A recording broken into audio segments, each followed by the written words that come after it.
एक फूलों के जंगल में बिल्लू नाम का एक हाथी रहता था। एक साल भीषण गर्मी पड़ी और नदी सूख गई। सभी जानवर पानी के लिए परेशान होने लगे।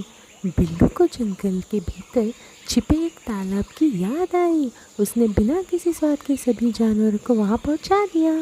सबने पानी पिया और बिल्लू का धन्यवाद किया। सच्ची ताकत दूसरों की मदद करने में होती है, यही सीखें।